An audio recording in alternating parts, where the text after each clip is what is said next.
Bienvenue sur Africa 24 dans cette nouvelle édition du 12-15. Voici les titres de l'actualité. Le Niger est sous le coup de sanctions économiques décidées par la CEDEAO depuis le coup d'État militaire du 26 juillet dernier. Des sanctions jugées, je cite, inhumaines et inacceptables par le Premier ministre du Conseil national pour la sauvegarde de la patrie, Ali Lamine Zeine. Vous l'entendrez dans cette édition. Le Sénégal rejoint le cercle des pays africains producteurs de pétrole. L'exploitation prochaine des ressources pétrogazières devrait générer une importante rentrée de devises, et ce grâce à une capacité de production estimée à 100 000 barils de pétrole brut par jour dès 2024. Et le producteur congolais Gabriel Mendes est l'invité de cette édition. Nous parlerons de son nouveau film Elia, le pouvoir de l'amour, qui retrace le parcours ancestral des esclaves embarqués vers les Amériques à travers une fiction. Mais tout d'abord, au Niger, les auteurs du coup d'État militaire du 26 juillet dernier ont annoncé ce dimanche 13 août leur intention de poursuivre devant les instances nationales et internationales le président déchu Mohamed Bazoum pour haute trahison et atteinte à la sûreté intérieure et extérieure du pays. Ces déclarations tenues par le colonel-major Amadou Abdraman surviennent alors que la menace d'une intervention militaire de la communauté économique des États de l'Afrique de l'Ouest plane toujours sur le Niger pour rétablir l'ordre constitutionnel. Rappelons que le président renversé Mohamed Bazoum est séquestré depuis le 26 juillet dernier. C'est dans ce contexte de tension qu'une délégation de leaders religieux venus du Nigeria s'est rendue à Niamey le 12 août pour tenter d'assurer une médiation entre la junte et la CEDEAO. Le Premier ministre du Conseil national pour la sauvegarde de la patrie, CNSP, leur a présenté un plaidoyer pour la levée des sanctions contre le Niger, des sanctions en contradiction avec les règles de l'institution régionale selon lui. Plus de détails avec Aïcha Mouyuzad. Une délégation de leaders religieux venus du Nigeria s'est rendue au Niger le 12 août 2023 pour une mission de médiation menée avec l'accord du président du Nigeria, Bola Tinubu, également président en exercice de la CEDEAO. Dirigée par le cheikh Balalau à la tête du mouvement islamique Izala, cette délégation a rencontré le régime militaire du général Abdourahmane Tiani avec pour objectif d'apaiser les tensions créées par la perspective d'une intervention militaire de la CEDEAO. Au cours de la mission de médiation, le Premier ministre et ministre des Finances, Ali Lamine Zeine, a plaidé pour une sortie de crise pacifique en insistant sur la levée des sanctions imposées par la CEDEAO depuis le sommet extraordinaire du 30 juin. C'est une rencontre importante qui vise à rapprocher les deux pays, le Nigeria et le Niger. Et ils ont fait passer le message du président nigérian au chef de l'État ici même. Et le chef de l'État les a chargés d'expliquer tout ce que nous voudrions voir se réaliser dans les prochains jours, c'est-à-dire la levée de ces mesures qui sont inhumaines, qui sont iniques et qui sont inacceptables parce qu'elles sont en contradiction avec les dispositions même des règles de la CEDEAO. Mais nous restons ouverts pour conduire cette médiation et arriver à lever un peu toutes ces contraintes et revenir à une situation de normalité. Suite au coup d'État du 26 juillet, la CEDEAO a appliqué plusieurs sanctions à l'encontre du Niger, notamment la suspension de toutes les transactions commerciales et financières entre les États membres de la CEDEAO et le Niger, le gel des avoirs du Niger dans les banques centrales de la CEDEAO, la suspension du Niger de toute forme d'assistance financière et de transactions avec toutes ces institutions financières. Ces sanctions font craindre pour la situation économique du Niger et laissent planer des doutes sur l'avenir des réserves d'uranium et des ressources minières. Aussi, le Premier ministre Ali Lamine Zeine prône la solidarité régionale, un discours qu'il soutenait déjà en 2009. Le pays faisait face à une crise économique. Il était alors ministre de l'économie et des finances sous l'ex-président Mamadou Tandja. Que le Niger fait partie d'un certain nombre de pays de la zone de l'espace UEMOA. Et pour faire face à la crise, nous avons eu une approche commune.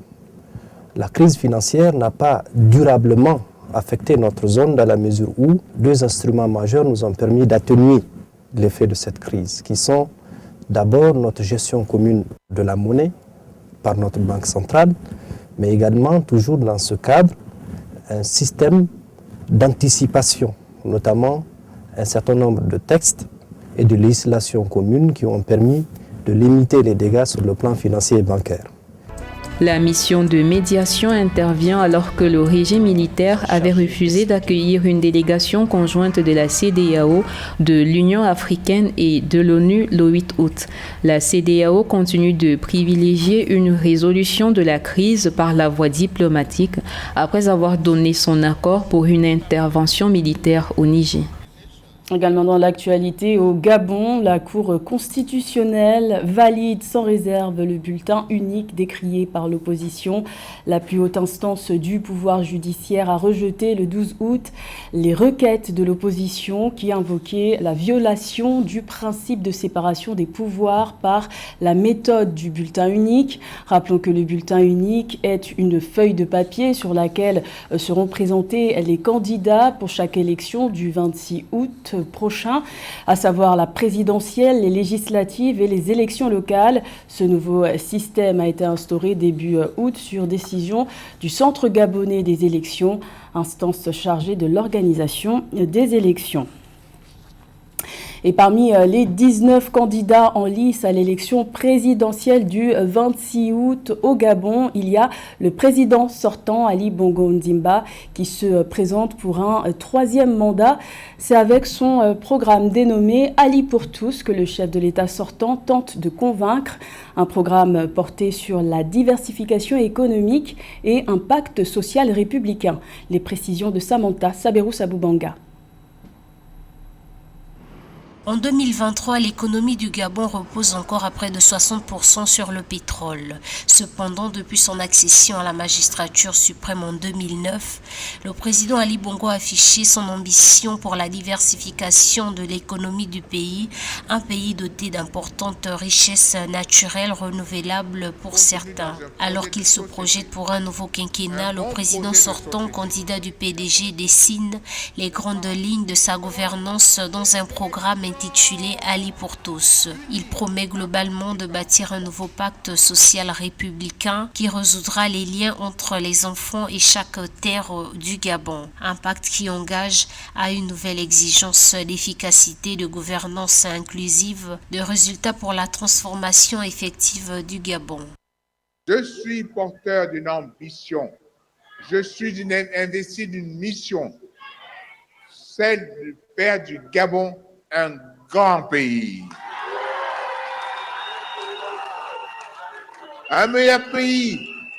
Un pays où il fait bon vivre. Pour cette 3e candidature, le président sortant prévoit de mettre en place une politique sociale ambitieuse en garantissant des médicaments et des soins de santé disponibles sur l'ensemble du Gabon, ainsi qu'une carte de solidarité qui offre des services ciblés à leurs besoins à tous les citoyens en situation de handicap.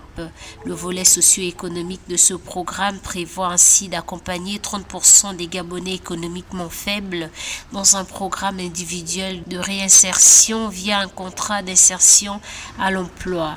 Pour lutter contre l'inflation galopante, Ali Bongo envisage plafonner les prix des denrées alimentaires de première nécessité, entre autres plafonner les prix des loyers pour les ménages à revenus modérés. Aujourd'hui, nous nous retrouvons à la gare d'Ovendo. Au lieu du dynamisme, de la modernisation de notre économie, de sa montée en puissance, de son attractivité, de sa compétitivité.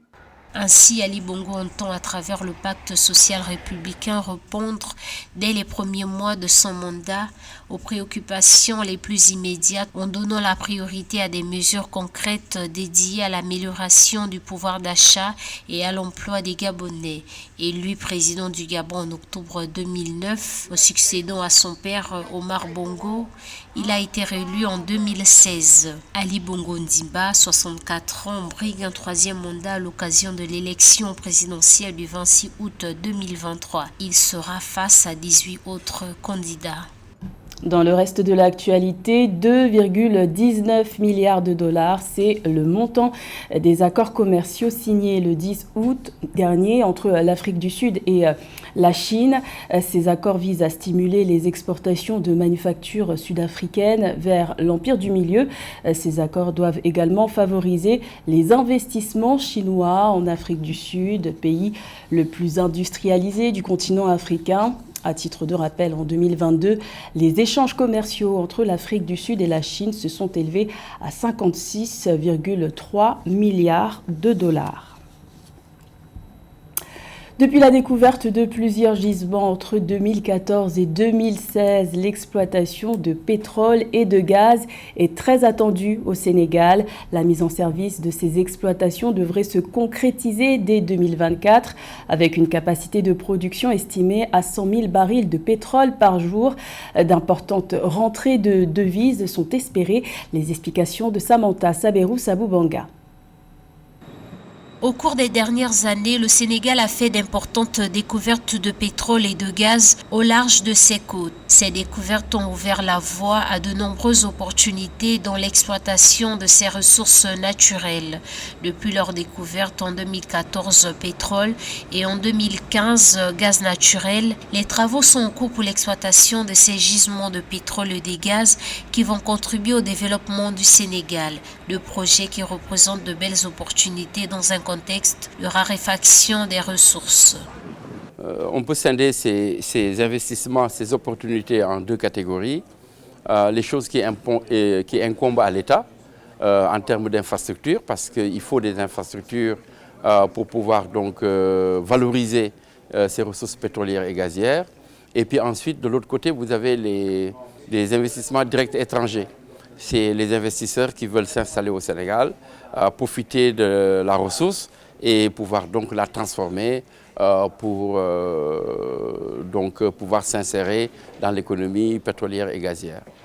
Les sociétés pétrolières et gazières sont à la recherche de nouveaux gisements et investissent massivement dans la prospection et le forage. Cela crée une demande de services d'exploitation tels que la sismique, la cartographie géologique et les études environnementales. L'extraction offshore d'un champ de gaz transfrontalier à près de 300 000 mètres de profondeur doit démarrer au dernier trimestre 2023 au large de Saint-Louis, ville portuaire de 200 000 habitants dans le nord-ouest du Sénégal. Il produira 2,5 millions de tonnes de gaz naturel liquéfié par an. D'ici 2030, sa capacité devrait augmenter à 10 millions. Vous voyez que le pétrole et le gaz vont offrir à beaucoup d'investisseurs la possibilité de se ravitailler sur le produit de base, de le transformer sur place, de créer de la valeur ajoutée et de pouvoir effectivement satisfaire le marché africain qui a beaucoup de besoins dans ce domaine.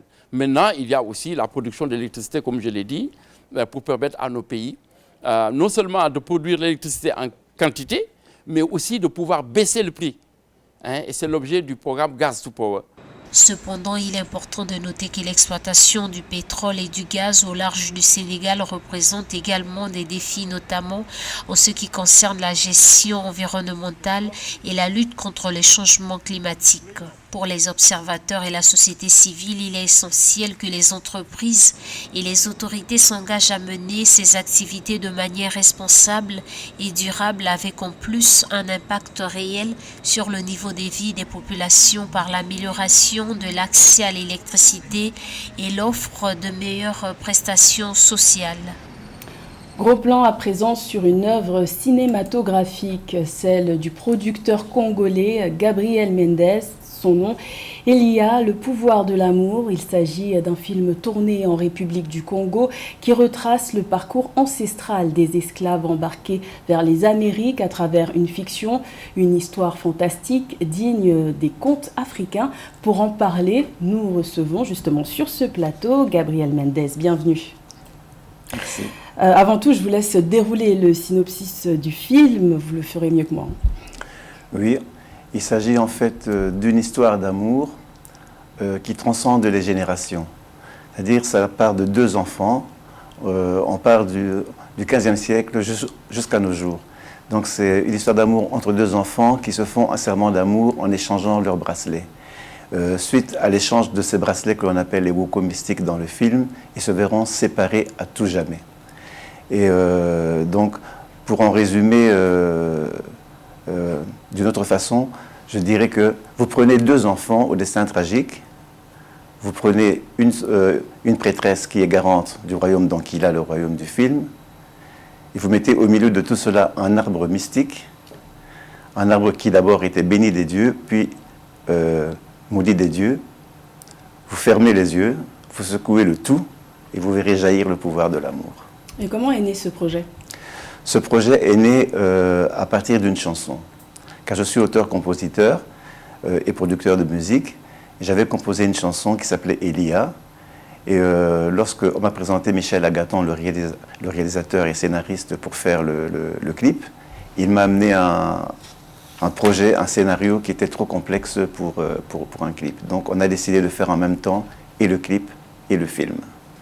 Donc c'est ce qui explique votre bascule de la musique jusqu'au cinéma, le 7e art. Exactement. Donc rien n'était prévu en fait, rien n'était prévu. Et pourquoi le choix de la République du Congo? Parce que je vis à Pointe-Noire, je travaille à Pointe-Noire. Mais ce choix m'a été imposé parce que, je pourrais vous le dire à la fin, ce film s'est imposé à moi en fait. Je ne pensais pas faire un film, c'est parti d'une chanson, les paroles de la chanson se sont imposées à moi, et ce film s'est imposé à moi. C'est comme si ce film flottait quelque part dans l'air et attendait quelqu'un pour le concrétiser. Expliquez-nous un peu cette imposition, vous parlez d'imposition, expliquez-nous un peu. Bon, je commence par la chanson. Lorsque j'ai composé la chanson, des paroles me sont venues, vous entendrez la chanson, les paroles ne veulent rien dire. C'est un langage que j'ai inventé, mais qui ressemble vraiment à s'y méprendre à une langue existante. Et donc les paroles me sont venues vraiment de façon intuitive. Et ensuite, la manière dont j'ai rencontré Michel Agaton, c'était aussi un pur hasard. Lorsque Michel a entendu la chanson, on s'est revus après 3 jours, il me dit « mais je ne comprends pas ce que ça dit la chanson, je ne vois pas ce que je vais filmer ». Je lui dis « réfléchis encore un peu ». Il m'a dit « ça me fait penser au pouvoir de l'amour ». Et je lui tourne mon laptop, j'avais écrit « il y a le pouvoir de l'amour ». Donc tout venait comme ça. Et lorsqu'on a fait le film, on se sentait appelé en fait. C'est pour ça que je dis que ce film, c'est comme s'il existait quelque part, il attendait juste que j'intervienne pour le faire. C'est l'imaginaire qui s'est concrétisé. Voilà, exactement, exactement. Il y a le pouvoir de l'amour, c'est un court-métrage, mais un long projet, puisqu'il a été produit en 17 mois, 17 mois pour le réaliser. Comment expliquer ce délai? Mais ce délai, c'était par l'exigence de tout le monde. D'abord, la musique a été enregistrée en Afrique du Sud. Ça a pris déjà 3 mois au moins pour la musique. Ensuite, le tournage a pris à peu près une semaine. Le montage a duré 3 à 4 mois parce que je voulais assister à toutes les étapes du montage. Donc, on travaillait la nuit. Ensuite, l'étalonnage également a pris 3 à 4 mois parce que d'abord, on l'avait fait en couleur de nos jours. Et ensuite, on a dit non, les couleurs ne conviennent pas, il faut que les couleurs retracent les époques. Donc on est parti du noir et blanc à plusieurs sépias jusqu'aux couleurs actuelles. Et là-dessus, le réalisateur Michel Agaton a été très, très, très strict. On a dû utiliser plusieurs types de logiciels pour arriver à ces couleurs. Il y a beaucoup de films qui abordent le sujet de l'esclavage. En quoi le vôtre se distingue? Les autres films qui parlent de l'esclavage, en partant de la série Roots, etc., traitent de l'esclavage de manière, à mon avis, de façon assez dure. C'est-à-dire qu'on montre des esclaves enchaînés, on montre des coups de fouet, etc., etc., etc. On n'a pas voulu montrer l'esclavage sous ce jour-là. Bien sûr, on parle de l'esclavage en soubassement, en filigrane. On a voulu mettre en avant d'abord une histoire d'amour.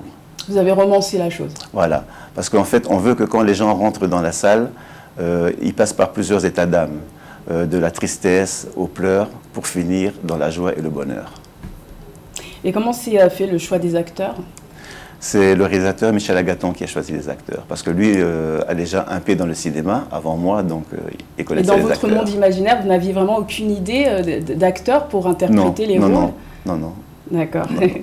Alors, il y a eu des avant-premières à Pointe-Noire et à Brazzaville en juillet. Une projection est prévue ce mercredi 16 août à Paris, en France. Pouvez-vous nous en parler?